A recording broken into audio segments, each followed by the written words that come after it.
I'm a mother and a legislator, and I'm concerned. New at 11 and only on RTV6, state lawmakers are taking action in direct response to a Call 6 investigation into radon in your child's classroom. Our Kara Kenny found 96% of schools have not tested for the cancer-causing gas in the last decade. Kara joins us now with how elected officials want to change that to better protect your child's health.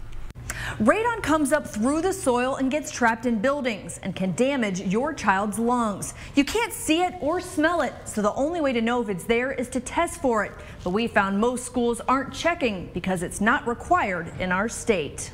3 different lawmakers from different parties in different parts of Indiana are responding to a Call 6 investigation that found most schools ignore EPA guidelines to test for cancer-causing radon at least every 5 years. Representative Carrie Hamilton's district includes Lawrence Township schools, which told us they haven't tested for radon in more than 12 years. I was not familiar with this concern until I saw your story, so I appreciate your bringing this issue to light so that we can begin to address it now in Indiana.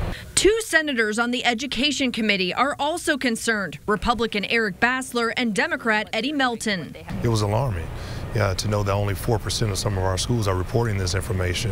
I think the prime purposes of government is protect those who maybe can't protect themselves. And obviously this has a big impact on children. Call 6 Investigates found a dozen other states have already taken action, implementing laws or regulations regarding radon in schools. Indiana has nothing in place. It's time for Indiana to look at that issue very critically and figure out what we need to be doing as well. Lawmakers are now working to gather input from school leaders. They've got a lot on their plate. Maybe this doesn't rise to the level of being on their to-do list. And so maybe by trying to promote awareness, maybe by requiring some type of a periodic testing, that might obviously get it on their to-do list.